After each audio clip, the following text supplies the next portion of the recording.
Hello, everyone. Welcome back to Uncultured Universe. We are the podcast where two friends show each other movies, shows, and anything else that they need to see, hear, or experience in order to get a little more, you guessed it, cultured. You got it. I'm your host, Joe, and I'm joined as always by the uncultured Justin. Hey. Today, we will be saving our school and our community by putting on the best damn choir show this town has ever seen. It's 1993's Sister Act 2, Back in the Habit. That's right. We are going back to back with the Sister Act sequel. We're going back to church. You think you're getting a day off? Nope. You get right back in it. We're going Sunday and Wednesday. That is a crazy thing, especially if you're like Baptist growing up. I think they did a lot of like Wednesday church. Are you getting a video clip? Yeah, it just doesn't message. Yep, so many. But yeah, I never did the Wednesday thing. I only did the Sunday stuff. Yeah. So, if you're Catholic like myself, it is mainly Sunday or like Saturday evening if you're busy. So Wednesday is exclusively a Baptist flavoring. I don't know if it's just Baptist. I think it might be like Protestant. I'm not sure because I never did it, but I know that, yeah, maybe Baptist does a lot on Wednesday for some reason.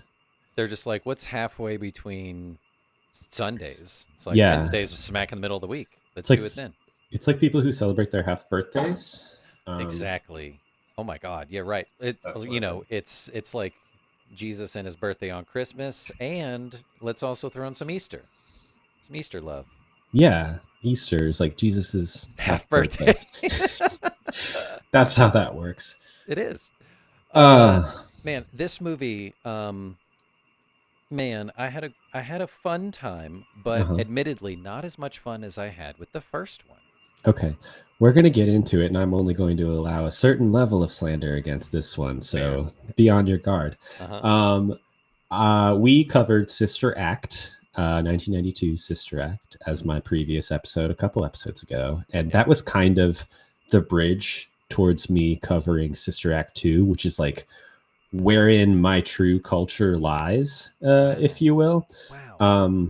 I've talked about like cousin movies being a major thing growing up. This is like the ultimate movie that we share like with our cousins, and like we would just watch it together, quote it together. I don't know why it was Sister Act 2 so much instead of Sister Act. Maybe it's just like it happened sooner toward our present time, so it was fresher on our mind. But like the soundtrack is a little bit more modern, a little more boogie, and so we definitely had that on CD. And so it was kind of an ever-present thing in our lives, both as a movie and as a soundtrack. What were your initial thoughts here? So this movie came out the year immediately following Sister Act Prime, the first one. Yeah. And these two movies feel so radically spaced apart. This one, we were talking about it last night. Sister Act 1 feels timeless in a sense. And I think we talked about that when we talked about the first one before in our previous episode. Like, it just feels timeless. It's just like exactly the perfect movie kind of a thing. This one feels more of a time capsule of 1993. Right. Which was like, I think, a product of the times of just like hyper capitalizing on the things that made the early 90s, the early 90s. Big hip hop influence, big kind of like TV vibes. Like I get like sitcom vibes. Every 90s movie had like a we're gonna save the blank via competition. Either it could be something as like a Superstar, which is like a movie akin to this, where it's like we're gonna put on a talent show and someone's gonna win something. This one is like total 90s plot kind of thing of like we're gonna save the school by showcasing our very hyper specific talent. Yeah, it takes place like in the classroom that was in every 90s TV show. It's very like Boy Meets World, right? Yeah, yeah, yeah. It's TGIF coded for sure. But no, I agree with you. Sister Act is more of like an original movie. I'm not sure like where the inspiration for it comes from, but like it's more. Sister Act obviously has like more intense crime elements, Yeah, and it's the music in it is more like, oh, we're bringing like kind of a 50s and 60s girl group vibe to this convent, whereas in Sister Act 2 it is really more about like the youth of the 90s and how yeah, they're bringing current 90s music into I guess like Catholic choir vibes, right? right. Yeah, But it was kind of like the Pitch Perfect of its time, which I never even really realized because I didn't get like the 90s or the early 90s like musical cues, like how they have like what is it, like a Janet Jackson moment kind of in the finale song. yeah, I yeah, never really knew that until like this latest time that I watched it. yeah, yeah. Um, They're loving and living for the medleys in mhm. this one. Everything's a super cut, and it is definitely flavored like Pitch Perfect. This movie laid the groundwork for the Pitch Perfect franchise. Yeah. 100%. Billions. And yeah, I think your sentiments were shared with critics at the time. People, well, critics specifically did not like this movie. They thought it was kind of like um, copying off of a bunch of other movies in a way that the original Sister Act didn't. So you have like stuff like Stand and Deliver, where it's like, Mm. did you ever watch that I in didn't, high but I know what you're school? talking about. I know what Oh you're my talking about. god, Yeah. it's Edward James Olmos coming into a classroom How do I like reach these this. kids? How can I reach these kids? And he teaches them calculus. Yeah. Um, Fill the hole. it's incredible. You should Hey, watch Stand and Deliver. We watched that as part of like our calculus class in high school. Um, I've only seen clips on TikTok of just like, it's like, orale, fill the hole, do the math. What's a it's like, negative number? yeah, and like It's great. so many TV shows like make fun of that. You have like South Park. it's like South Park. It's like it's either American Dad or Family Guy where they do some sort of bit about like teaching the inner city youth, and they're out at like a park playing chess, and he's like, "Hey, Jamal, point to the king," and he points to the king on the board, and then he lifts up his finger and points it to himself. No, it's you, Jamal.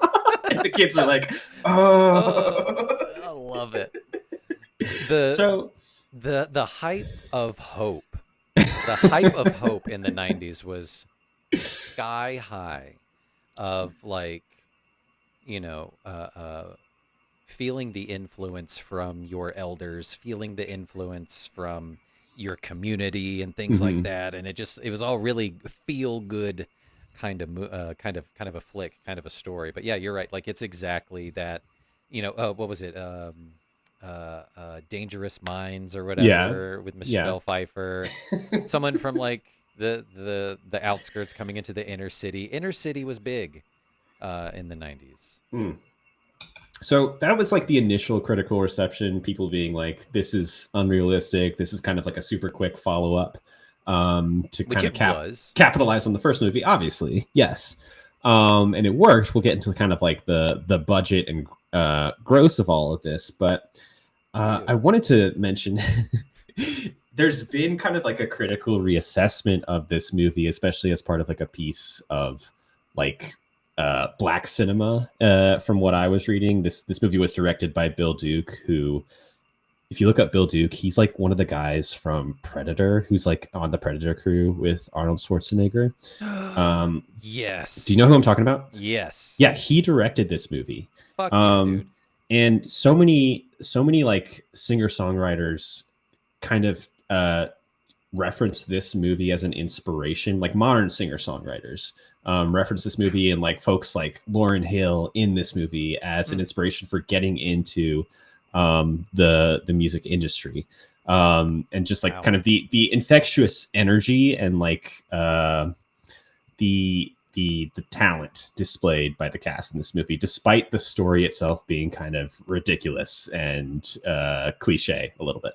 Yeah, a little bit, but that's really fun because like the whole conceit with Lauryn Hill's character Rita of like, I want to sing, or like I'm good at singing, and mom's like, no, it killed your dad, so you're not gonna sing.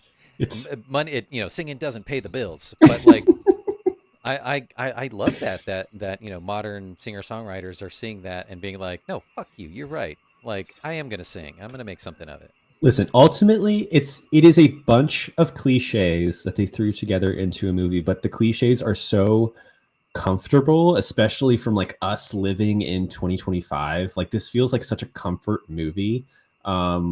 Where we're coming from, where like all these movies have to be like constantly different, constantly meta, constantly like referencing other things. Like this movie feels like quaint in a way. It really does. It's innocent a little bit. Yeah. Like the like we're talking about the bits, the themes and stuff hadn't been milked to death yet, I guess, as much. And another thing that movies love to do currently is like throw in the dash of like realism and kind of like the ennui kind of a thing of, because I was expecting it honestly, because I'm conditioned with how modern movies are made of like, oh, they're about to announce the winners, they're not going to win. Yeah. That's how the movie's going to end, and they're going to have to like figure it out at the end of but that's not how movies were in the 90s. No. Or it was just like, no, they're going to win. We Doesn't hadn't matter. we hadn't gotten to the level of like postmodern or postmodern version of these movies. It was still in its prime. Post 9/11. You think so? Post 9/11. 100% post 9/11. We weren't jaded as a human species yet. Dude, honestly, truthishly, that was the time where the wool fell from our eyes 100%, and like the innocence of the youth and everything kind of washed away. And that's a few years later when Dark Knight, the Batman Begins franchise came out, like the gritty realism. All right, that's a little bit of a stretch there. So no. People are covering the weeks and months following 9/11, and they're like, so when can we watch Sister Act 2 again? They go, absolutely not.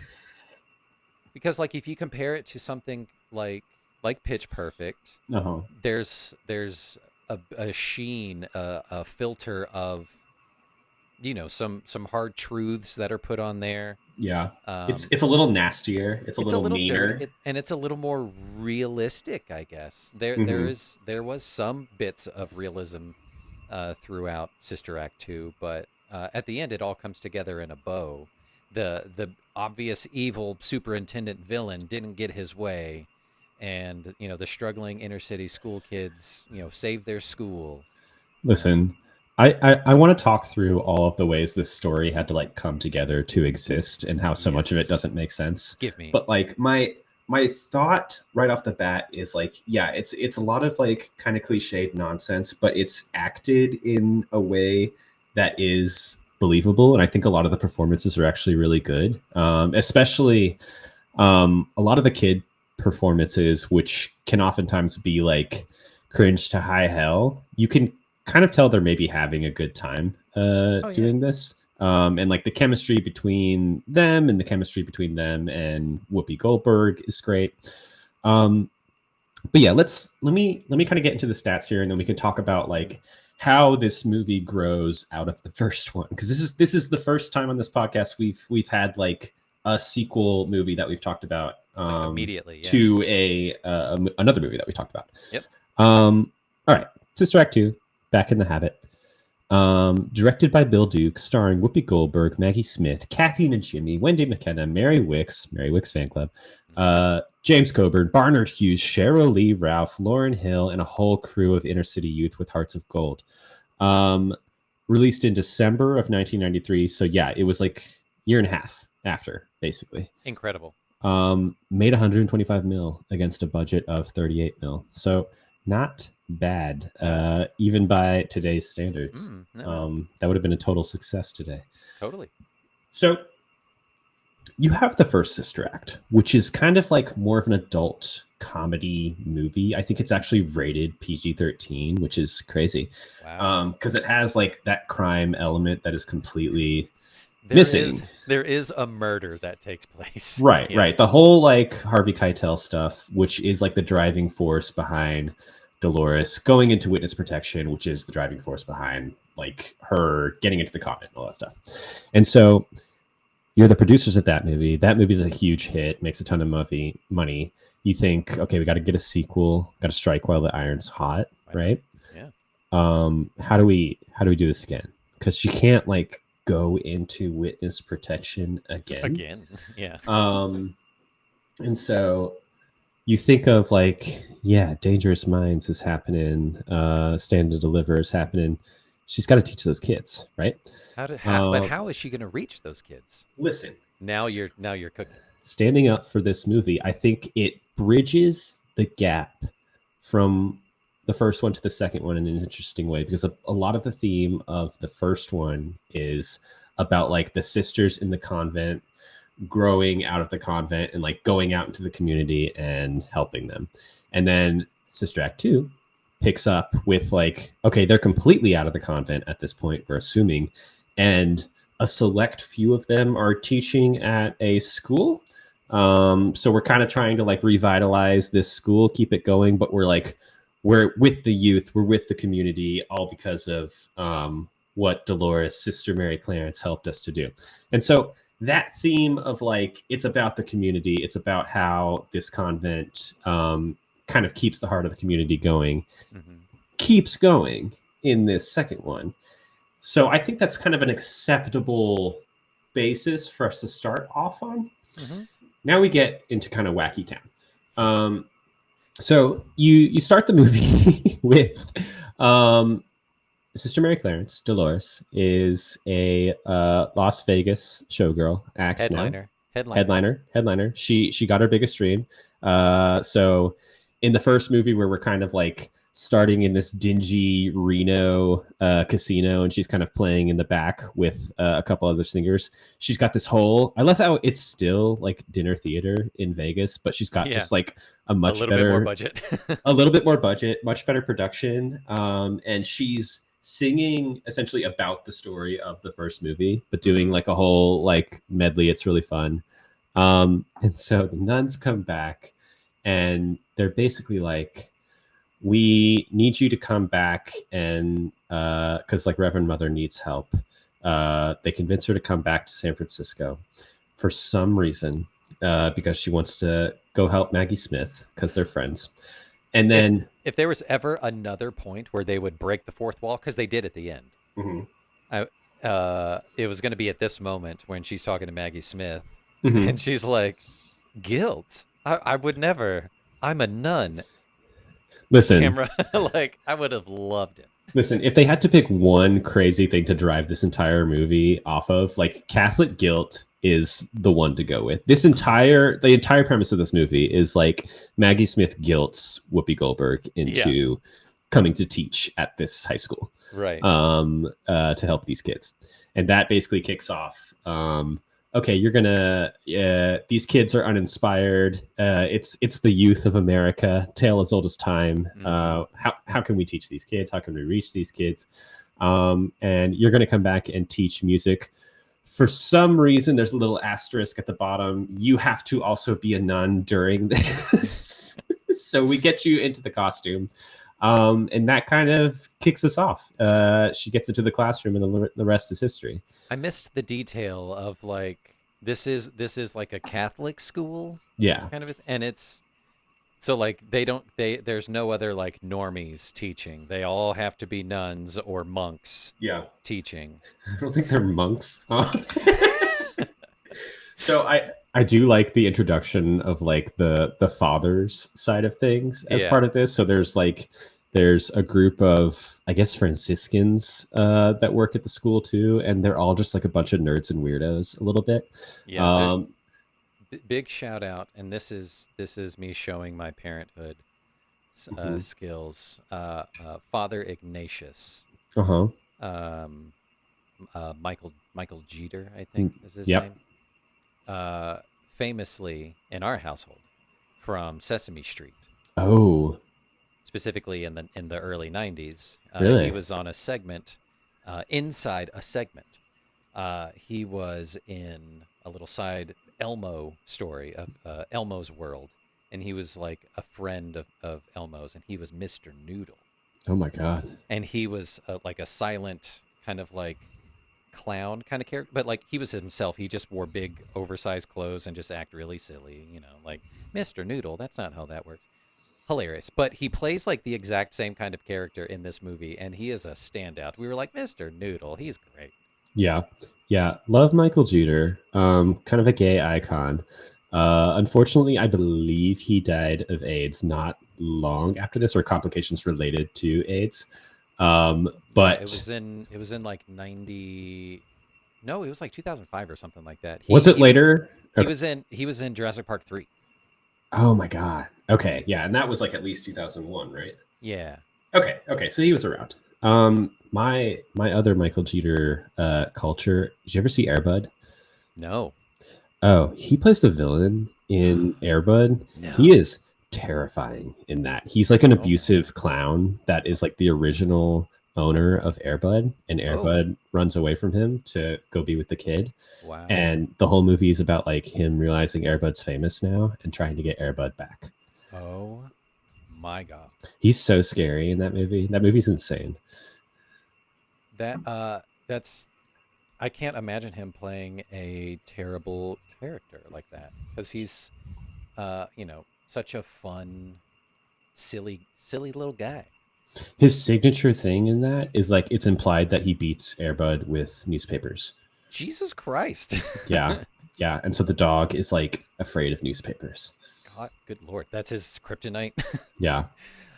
We were talking about it last night of like, this is our second in universe, in Uncultured universe, Mr. Noodle appearance.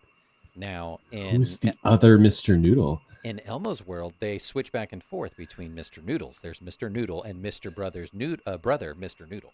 Wait, what? They're two different guys, but one's like MR period and the other one's like MISTER. Doesn't matter. Super nerdy. But Bill Irwin was one of the other prolific early Mr. Noodles. Bill Irwin from Interstellar voiced Tars. Yeah. Wow. We're gonna have to make the official character map of all the people we've covered multiple times. Yeah, and it's gonna come out and it's gonna be like a pictogram, symbol of something that we'll have to discover. It'll be satanic. 100% it will be. But yeah, the father's wackiness, they brought some fun levity to this, because like he's not a Swedish chef, he's a German chef, and all he can cook is the worsts, and very funny. That anytime he's in the scene, he has the chef hat on, so like that's the chef. That's the chef father. Yeah. I do like how they brought back like the core trio of nuns from the first movie. They're a little bit more off to the side, and they come in like segments a little bit. Like they're all teaching their own classes, but they're all kind of like hanging out. Once they get like a music room, they're in there as well. And then I guess it's kind of implied that the other nuns from the convent in the first movie are still back at the convent. And I guess the nuns kind of bus it to the school a little bit. Yeah. That makes sense, right? Yeah. I mean, I assume it's like around the corner. Like San Francisco's not that big, I love the youth in this movie. I love how you got some faces you recognize. There's obviously like Lauryn Hill. There's Alana Ubach. Jennifer Love Hewitt. Did you notice her? Oh yeah. Real fun. And it's basically like this movie goes by a lot faster than I remembered, because it's basically like going through the beats. Like the timeline is a little bit insane, because you come to learn pretty quickly that the school is closing down after like whatever semester you're on. And so if you go off of that, maybe it's like a few weeks of Sister Mary Clarence coming into the music class, figuring out like, okay, these kids know how to sing. I'm going to make them into a choir, and that's going to be their only grade for this entire music class. It's a School of Rock situation. It is School of Rock. You're right, and that's the same movie, right? Because that was also like a Catholic school or something like that. No, that was just a prep school. Just a prep school? Okay, same thing. And then like it culminates in like the MacGuffin of like, oh, we found this random singing competition where we're gonna save the entire school and community if we win. I was waiting for it. I was like, so how are they going to save the school? Like, what are they going to do? Competition, of course. Right. Because why not? So what are your thoughts going into this? What did you know about Sister Act 2? Was it part of your history at all? It wasn't. Much like the first one was not. But I remember and always kind of just bubbled them up as like the same kind of movie, I guess, in my head, because they did come out, pretty close together. But I always knew the tagline or the title of the second one, Back in the Habit. I was like, oh, that's clever. It's a good one. It's a good one. But yeah, like I didn't know how deep it went, what any of the story beats were, what the plot or anything like that. But I do remember kind of like knowing that like, oh, Lauryn Hill is in one of these movies playing it could be a student, could be just a young kid or young girl, doesn't matter. But I know that she is in this movie. And then, the Fugees, come to raise to stardom like the next year, the year after.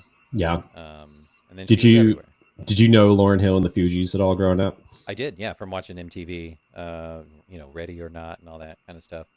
So I knew who she was. I didn't have MTV, so was it like they would play the music videos on MTV? Oh, yeah. And that's kind of like what your connection is there? Nonstop, yeah. So like I was glued to MTV, as a young man. Wow. Yeah, so I've seen that music video a ton of times. They're in a submarine. It's weird, but it was, it's music videos, man. They're in a submarine and Ready or Not. Yeah, it's really cool. We should check it out sometime. But like I didn't know that Jennifer Love Hewitt was in this or Alana Ubach was in this. A lot of the kids in the cast either went on to have like acting careers like the ones we're talking about, or are a part of various like singing groups based on what I was singing, just like stemming from the 90s and going from there. I love it. And so a lot of like cross paths within the Sister Act 2 universe. How delightful. But it's one of those things where like you have these movies growing up where so many of the kids' faces are just like so distinctive that they were like celebrities for me growing up, even though these are like barely minor actors in a lot of cases. Like I would recognize them anywhere. Like I've seen this come up so many times of just like Hollywood, refer back to the 70s, 80s, and 90s when you're casting these people, like bring back interesting faces. Yeah. Like everybody, so many interesting faces. And like you said, they're just like ingrained in your head of just like, this is a person. These are like unique voices and they have a point of view and opinions and stuff versus, just like, oh, it's Euphoria and just everyone looks the way they look. Everyone looks plastic and the same. So, it's just, most of these Netflix movies and made for TV movies, for streaming movies, like everybody just looks the fucking same. It's such a like an incredibly like drab movie at the start, especially going through this school. We talked in the first one about how I have like a weird nostalgia for that level of like drab church architecture. Weirdly the same for this school. Like I feel like I can go in and like smell what this school smells like as they're going through it. It's really old and almost like run down looking. Like that basement area where the music room is just looks musty. And they are underground. There's no windows. Yeah. But I think like part of the color element of this movie is how much like they slowly just start to like explode in color towards the end, all culminating in like the kids taking off their robes and going out in just like their city clothes in the big final number. which It's like they taught they got choreography involved. oh my god. Man, like I didn't know that. Like that's Sister Mary Clarence works fast. Well, they were rehearsing every day, like before and after school and during class. And they were all about it. Yeah. Um, yeah, so I love how every face is kind of a standout amongst this cast. I love how there's randomly like the piano player that doesn't talk, he doesn't really sing. I love how one of them does the sign language. That's kind of an iconic piece of this movie. I did not expect that, and I loved that piece. I loved that part. That feels so like obviously progressive, Mm. for that community. But like, yeah, that was so cool. I loved that. Mm-hmm. Mm-hmm. So let's kind of talk through like the musical moments in this movie, because I feel like that's where the standout is, and it kind of reflects the first movie in a lot of ways. Yeah. So you're going through the plot. She's slowly but surely like earning the respect of these kids, figuring out like, hey, these kids have got like some level of musical talent. That Rita Watson is kind of a standout, but she's a little bit harder. She's a tough nut to crack. Overcome. Yeah. She left the class, but she's going to be back soon. And so it culminates in like this first performance, which very much like reflects the first performance from the first movie. Yeah. Where you think they're going to do this like regular kind of low key choir performance in front of the whole school, and it slowly just builds and builds and builds as the kids add more energy to it and build off of their own energy. Yeah. And you get the standout performance from, what is his name? Amal. Yeah. Where he does the whistle note. Yeah. The Mariah Carey. Yeah. Which is like top 3 moments in cinema, if you had asked me growing up. Love that. And then from there, it's like, okay, we are established as a choir. We're going to segue this into figuring out how to save the school. James Coburn has like 5 minutes every 20 minutes in this movie where he's basically trying to shut down the school and separate all the kids out because he wants to retire early. Like the simplest like bad guy. Easy. Like, it's like, I just want to retire early, please. I'm 70 years old. I'm ready to die. Like, let him retire. Just let him retire. It's like, no, I want to take the school with me. And then you do have the Rita character in this. Another iconic moment being like, they're trying to like get her back into the classroom because she left. She kind of rebelled and no one followed her. She's on the outsides with her friends. And then you have her and her friends singing the Sparrow song in the church, which is like her moment of being like, oh, damn, Rita can't sing. She says she can't sing. Yes, she can. Rita can sing better than anyone here because she's Lauryn Hill. That's how that works. It's like, she's what? She's who? I'm sorry. She's Rita Watson is what Rita I meant. Watson with a W. And then she has the classic like footloose parent doesn't understand, doesn't like the arts because arts leads to drugs and death. Cheryl Lee Ralph giving a masterful performance there. Man, it is like Coco. It is Trolls. Did you ever see Trolls? There's that whole thing. It's like, I can't sing because it killed my grandma. It's the same kind of a thing. It's very funny. This idea of like music leading to death and destruction, so the future generation can't do it. Yeah, I love it. But I love how like actual real life people took that as like inspiration of like, no, I'm gonna make something of myself because this movie proved that you can. This movie's foundational for like, again, like kind of like in the first movie, it feels like such a bridge between the old types of singing and like the new types. And mixing them together within a single performance happens so much in these movies. Yeah, nowadays. Yeah, you always have to have like a little bit of the establishing, and then you got to like pull the rug out from under them. Subvert. We're gonna do a little, an acapella moment here. We're gonna do a hip hop rap moment over in this moment, and then we're gonna do a solo, and then we're gonna come back and we're all gonna dance together, and it's all gonna be a thing. And that could be any movie that has Yeah. a musical element to it these days. Yeah, I mean, once the choir competition becomes a thing and it becomes like, hey, we're going to try to save this school, it is like we are hitting the beats for the next 35 minutes and landing this plane. It is like, Oh okay, yeah, we got to raise the money. We got to get the permission slips. Everyone's got to get them signed. There's a little bit of a hurdle there. And then it's like backstage stuff. yeah. It is. It is totally the anti how you write a story. Yeah. Like how you get from beat to beat to beat. It is all and then and then and then and then. Um, and the way that you get there is montage, montage, montage, montage. Listen, Um, that is one way to do a movie, and I think there is an art to doing that correctly, even if it's not like the best way to do a movie. sure. Because it's very like by the book. It's very oh, we've kind of seen this before. Hmm. But when you have it shown in like such a smooth montage to montage way like Yeah. this, to where the viewer doesn't even realize like the time is passing, Yeah. and you're just kind of ingrained in it. Like movies need to understand their place. You know, I'm putting directors back in their place. Like, you are here to entertain me. Yeah. Don't make me think with every single fucking movie. Like, don't overdo it.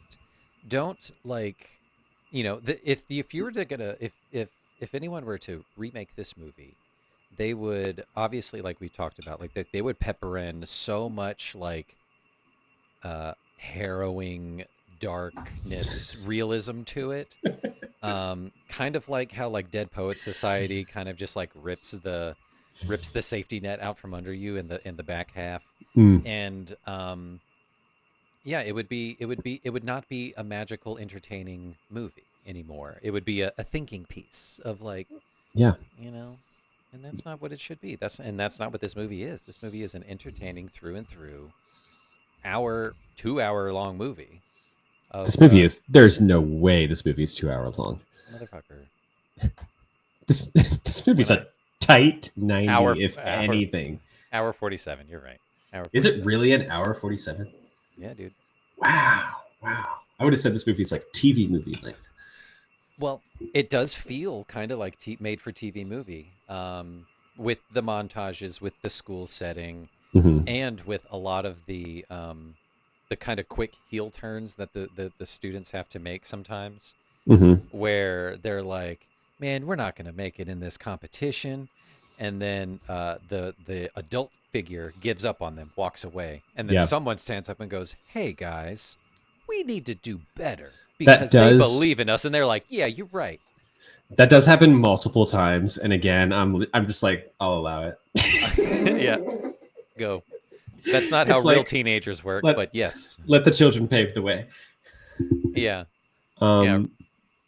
I do love like the contractually obligated like number where all the nuns from the first movie come back and sing Ball of Confusion at like an old folks home, Mhm. from what I can tell. Yeah. That was fun seeing all the sisters back at it.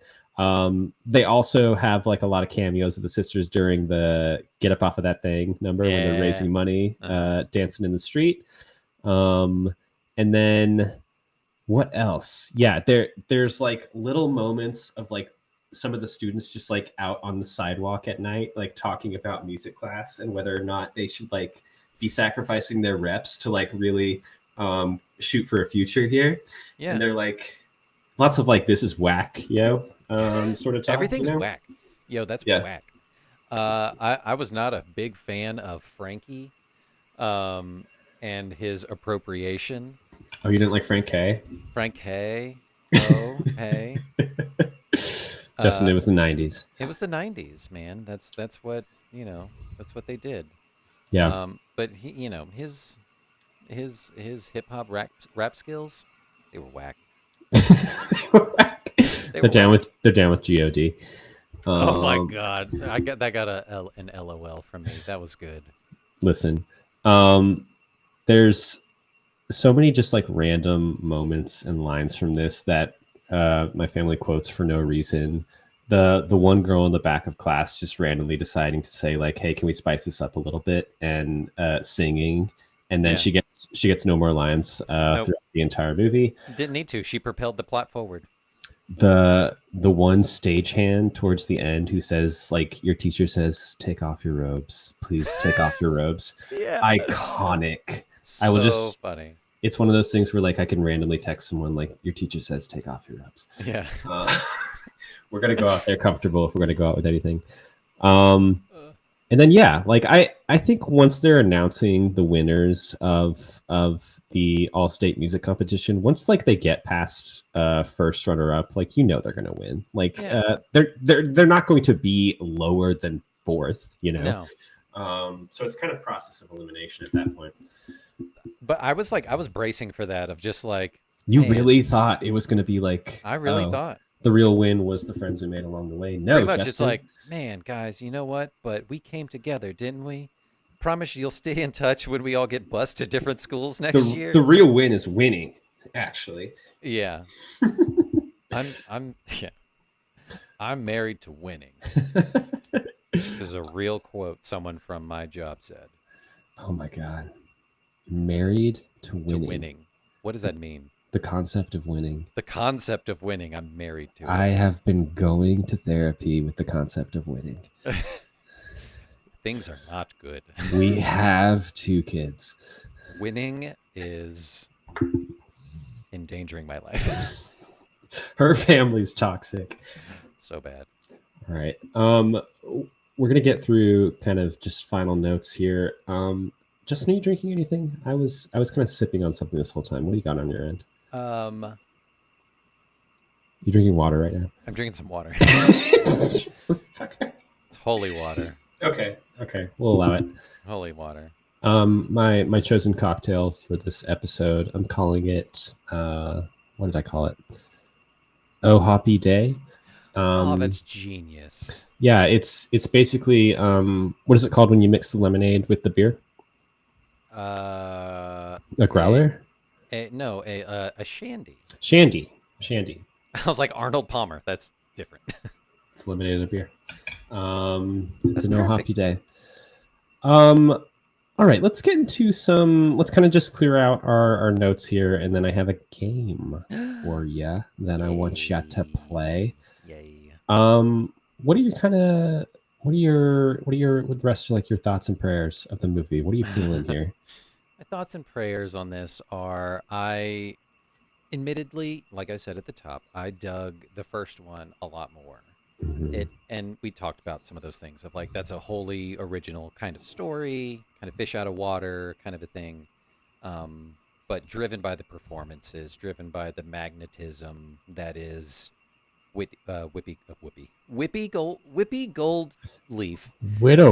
Goldberg. Whoopi Goldberg and her infectiousness, you know, that kind of a thing, carries over to this movie, but she's sharing some of that with the kids. Naturally, because that's how it has to be. But, like, the made-for-TV moviness, the TGIF of it all, you know, heavy on the tropes, heavy on the themes and stuff like that, kind of brought it down a little bit for me. But it was still a good time. Nice. And I appreciated, you know, that it felt like a natural evolution of the story, even if a little ham-fisted and a little, like, they're along the, you know, the writer's room, and they're like, all right, guys, we need to capitalize real quick on this movie, this success. Yeah, we got it. All right. Whoopi Goldberg. Sister Act 2. How do we get her back in the habit? What did you just say? What did you just say? Write that down. Back in the habit. Done. Quick. Okay, how do we get her back in the habit? I don't know. Put her into school or something. Fucking, I love it. Incredible. They are potentially coming out with a third one 30 years later. What do you think the premise should be for that one?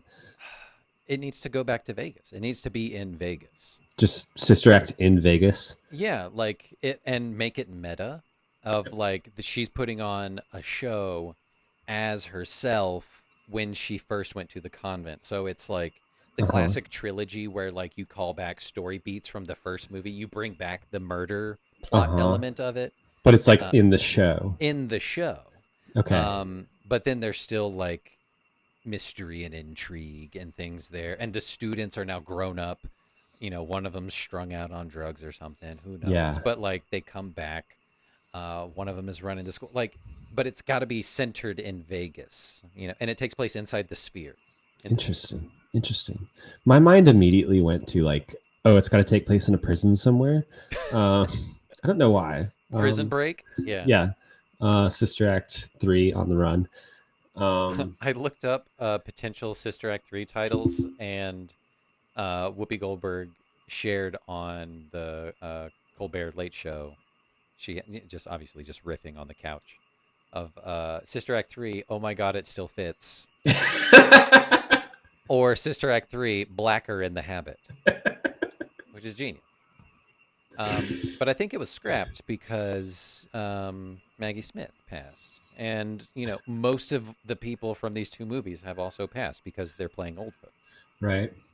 It'll have to be like just like a really kind of like contemplative drama centered on Whoopi and like where she sees herself and her looking back on her life and being like, the best time of my life was the time I spent in the habit. What does that mean? Yeah, and then it's like an ending of what was that movie with Hugh Jackman and the tree?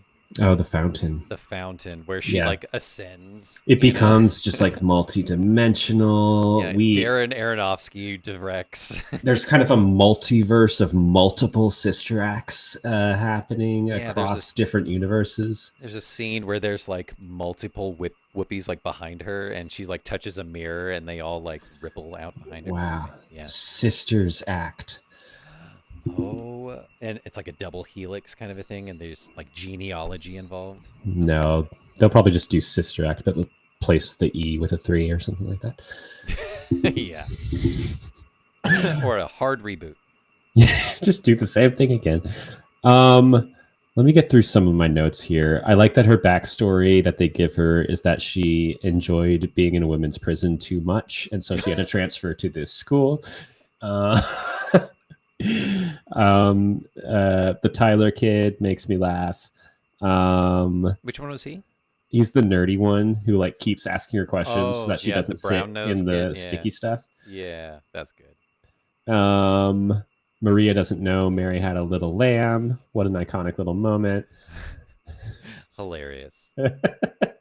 Why? These kids are a shoo-in for regionals. Did you ever watch Community where they have like essentially the Glee episode? Yes. Yeah. How they all kind of get infected and start saying stuff like we're a shoo-in for regionals. It's very much that vibe. Definitely that. It's classic parents who hate singing. I love the glimpses we get of the other choirs and how much they all like slightly kind of suck a little bit. Yeah, and like the really good ones are like they're like an army proper. Yeah. Can't let those guys win. The sign language interpreter is an icon. Mm-hmm. The ending is so miscongeniality. Yeah. We end on another fuck you moment essentially where Maggie Smith tells Mr. Crisp to go with God. But it's implied that she's saying something else. Yeah, go fuck yourself, Mr. Crisp. Like, I love it. Again, just through incredible circumstances, the same like 3 board of governor peoples who are deciding to shut down the school also just randomly decide to show up at the music competition and make the decision right there to not shut down the school. How are we making money off of this? Right, yeah. I don't understand. I feel like there should be paperwork or like a committee or something. You can't just like up and say, yeah, we're just going to keep the school open. Yeah, sure. All right. We'll get into final thoughts in a bit, but let me get you into this game, Justin. So we talked about how this is kind of the first sequel we have covered to a movie that we have also covered. Yeah. And also the first sequel period, if we're not counting Terminator 2 Judgment Day, which we covered a couple years back. So I have a little game for you in honor of this called Sequel Mania. And so I am going to give you 13. 13 movies we have covered have sequels. I'm going to give you a plot description of the sequel to the movie. Okay. And you're going to have to tell me what the movie is. Done deal. So easy. So easy. So easy. Do not pull up a list of I'm the not. movies that we have covered. Showing you my hands. Showing your hands the whole time. All right. So easy. Number 1. Are you ready? I'm ready. 2 parents rescue their young daughter from a food-based internment camp run by their old nemesis. Now, they didn't make a Parent Trap 2, did they? Food internment camp? Food-based internment camp. Yeah. Oh my God. Chicken Run 2. It is Chicken Run 2. This is Chicken Run Dawn of the Nugget. Amazing. They have a daughter, and she somehow gets trapped in like another chicken nugget factory that is run by Mrs. Tweedy. In my brain, internment camp, I saw fences, and then I immediately saw chickens. And there it was. Yeah, I did that on purpose. All right. Awesome. On a roll. Number 2. A family must band together and find out more about their origins with a little help from Vanilla Ice. Oh, Teenage Mutant Ninja Turtles 2, Secret of the Ooze. This is correct. Which I've never seen. Oh my God, it's great. Vanilla Ice is in it. Number 3. A 1940s family has a series of summer mishaps following their previous series of Yuletide mishaps.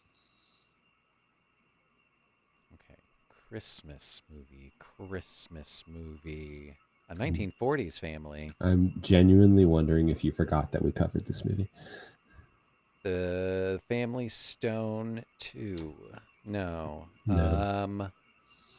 It's Christmas it's Christmas is in the title. A Christmas movie. Christmas Story. Yes. Yeah. Christmas Story the movie. Yeah. They made multiple sequels to A Christmas Story, but the first one was called, I think, like The Summer Story or something like that. I really should have written down these titles. Yeah.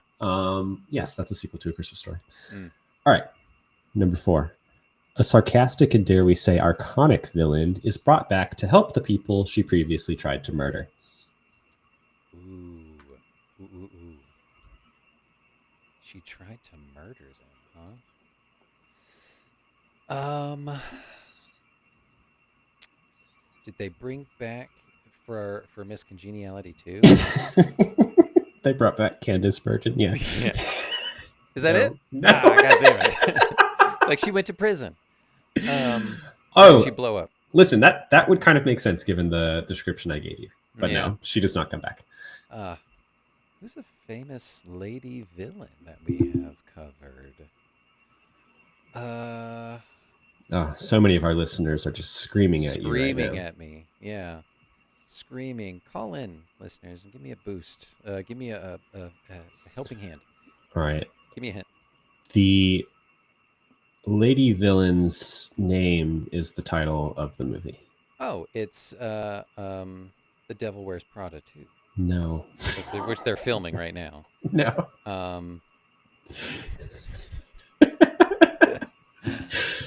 She didn't try to murder Anne Hathaway in that. Oh, younger Frankenstein. I'm just realizing how many sarcastic and iconic villains we've covered. So many.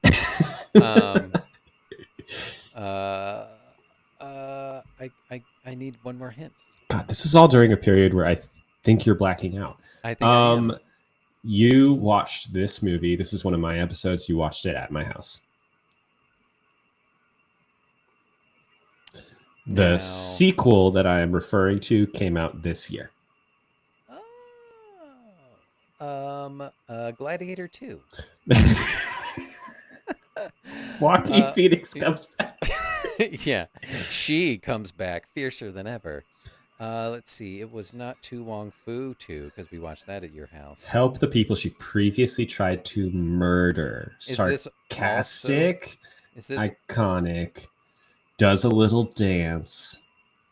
It's a little money.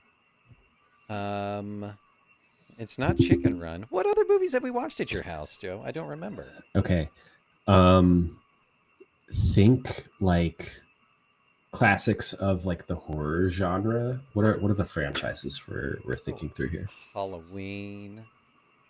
Keep going. A little campier. Scream. Jason, What Friday the are 13th. what are some things that show up in like these types of horror movies? Like, what are some tropes? Pumpkins, knives, teenagers. Not another teen movie. Boobies. What types of horror villains are there? Supernatural. Okay, Oh, Megan 2. it's Megan too. Yeah. Megan 2. Jesus, negative I've 5 million points. so many. I'm in the hole. Don't worry, I'll make it up to you. Just let me borrow a little bit. Number 5. A pair of besties get a little meta to put on the greatest show this town's ever seen. Oh my god. Romy and Michelle, a pair of besties, put on a show. Pair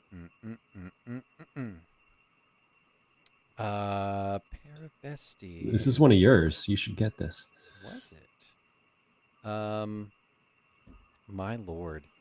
They come back to put on a show that no one has ever seen before? No, greatest show this town's ever seen. Oh. My brain is mush. Okay, it's they're kind of an iconic duo. Dumb and Dumber. Sort of.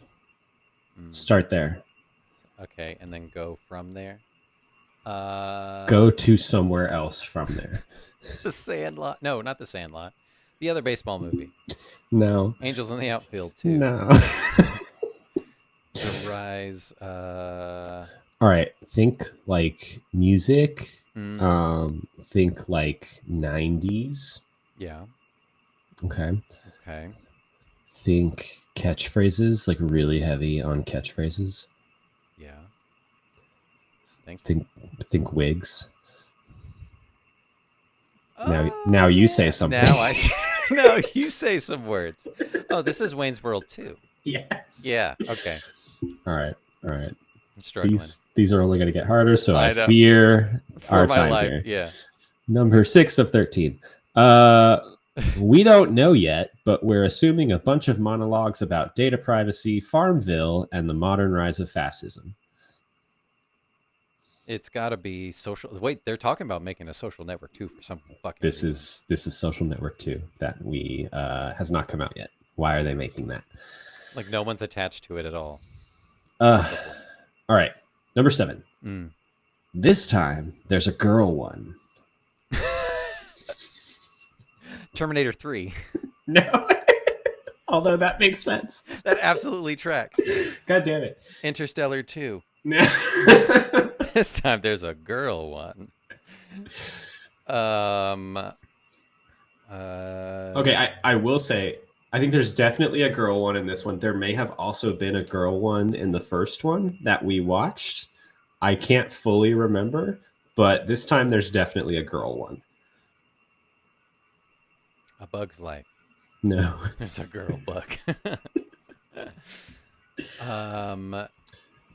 So this is like, this is one of your movies. Okay. Think like holiday. Okay. Christmas. Maybe. Krampus 2. No. Girl Krampus. Girl Krampus. Krampus. This time there's a girl. What else did we watch besides Krampus that was kind of in your wheelhouse? Trick or Treat. No. We did. Jesus Christ, Joe. It's like the other Christmas one that you had. The other Christmas one? What was the other? Oh, Gremlins 2. That's right. There is a girl one. Is there a girl one in Gremlins 2? Yeah, there is. Is there one in Gremlins 1? Don't they have like a moment where she's like singing in the bar or something? I think that might be, you're probably thinking of clips, or maybe, I don't know, or maybe that's just a regular gremlin in drag. Yeah. I could be wrong. That might have been it. This time there's a girl one. It all blends together. I love it. All right. Number 8. A strange lady travels across the country with a list of people she'd like to meet. Kill Bill 2. Did we cover Kill Bill 1? No. But that's part of that plot of that movie. That is, yeah. A list of people she wants to meet. Yeah. Forrest Gump 2. No. This time there's a girl one. Um, I need more hints. You guessed this one already for something else. Devil Wears Prada. No. 2. A Bug's Life. No. People want to meet. Okay. Strange lady travels across the country, maybe with bad intentions for the list of people she'd like to meet. She wants to hurt some people. What's worse than hurting? Like killing people. No, framing them. No. Go back. Killing's worse. Killing's worse. Like, no, wait. Stealing their identity. Terminator 3. This is Terminator 3. Yeah. I never saw Terminator 3. Terminator 3 is the female Terminator coming back in time to kill all of like the main resistance leaders when they're like teenagers. Amazing. So it's like her going around killing teenagers. Okay, number 9. A contest winner is kidnapped, prompting her best friend to get her head out of the clouds and rescue her. This has got to be Miss Congeniality 2. This is Miss Congeniality 2. Yeah. Nice. All right, number 10. A self-centered individual plays so well in a band that it accidentally almost brings about the end of the world. Oh my God. The term sequel on this one is a little shaky, but Wikipedia does technically classify it as a sequel, even though I will say there are no like actors carrying over. The plays it so good. The Devil Went Down to Georgia. In a band. What band-centric movies have we done? The first one's not band-centric at all. Oh, but well this story takes a weird turn towards something band-centric. Huh. This is a recent one.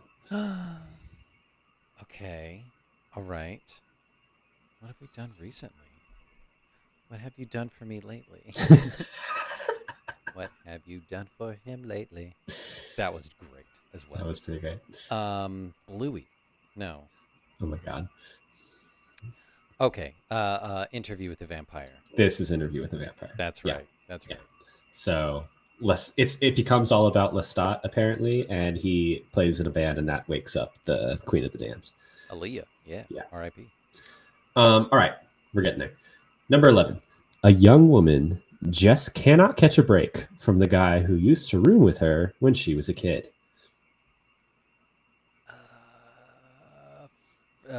Right Said Fred. Nope. Kind of. That's a band. What movie am I thinking of? You're thinking of Drop Dead Fred. Drop Dead Fred. Yeah. Kind of think that route a little bit. Okay. Matilda 2. No. We never did Matilda. Think a lot darker though. Oh, a friend. This sounds scary. Not a friend. Who she grew up with. Dun dun dun. Dun, dun, dun, dun, dun, dun, dun. Oh, Exorcist? Yes. Yes. Well done. With just the quick little metal. All right. Number 12. A group of friends get the gang back together to negotiate a land deal with Canada.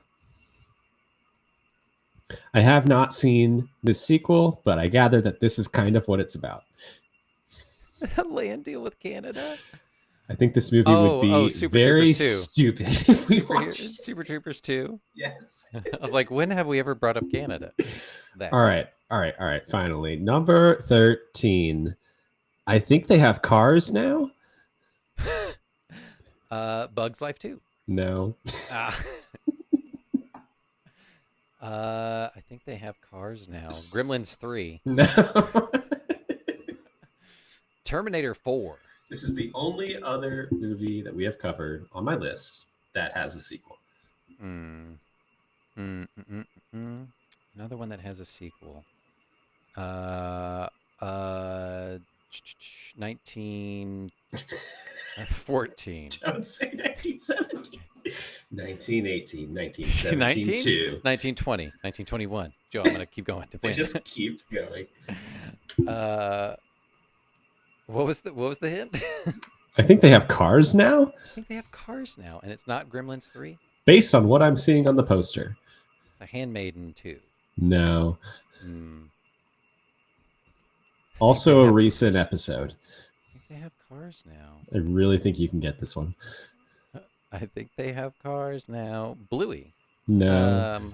Was it this year that we did this? Because we've Yeah. only done like 5 movies this year. Yeah. Angels in the Outfield. I think you're thinking of Field of Dreams because Field you of keep Dreams. saying Angels in the Outfield. Fuck. It's got to be. Oh, of course, it's. It was one of our love movies, right? No. Love movies. No. And it wasn't The Handmaiden. I think they have cars now, Joe. All right. Think about the concept of cars. Wheels, engines. Okay. All of that kind of like packaged together. Who does that appeal to? Men. Men and who? Straight. Robots. Okay. So like car robots. What are you thinking? Transformers. Kind of. Okay, Mighty Morphin Power Rangers. Turbo. This is Mighty Morphin Power Rangers Turbo. Yes. They have cars now. Congratulations, Justin. That was terrible. A mental exercise, but we got through it. You beat man. Sequel Mania. That was anguish. We've covered a lot of movies. We really have. And in 3 years, we've done a lot. So it is fitting that we just throw in the towel. We are, we're getting into our final 5 movies that we will cover on this podcast. Things are going to get nittier and grittier and harder. Not going to take it easy on you. No. Why don't you give our listeners a little bit of a taste of where we're going next? Again, knee deep in Nostalgiaville and the 30 years of it all. Looking back to 1995, the original Mortal Kombat movie was an event for me that summer. Saw it with my friend, and we were so hyped and did karate moves all the way there and all the way out of the movie theater, and it's great. It's just a silly, over-the-top, kicking ass, silly good time, and I can't wait. I feel like this will be like the perfect cap of the Justin trilogy of like Teenage Mutant Ninja Turtles, Mighty Morphin Power Rangers, Mortal Kombat. I was a big kung fu kid. Yeah. Totally. Yeah. That's what I did. This will really summarize all of that in one thing. It's great. Well, fantastic, Justin. I can't wait to talk Mortal Kombat with you. Thank you for talking Sister Act 2 Back in the Habit with me. So good. I'll be blasting the soundtrack today. Hey, go with God, Joe. Well. All right. Well, catch us on the only social media that we're on, which is on TikTok at Uncultured Universe, and we'll see if this video works. Bye. Oh God. Bye.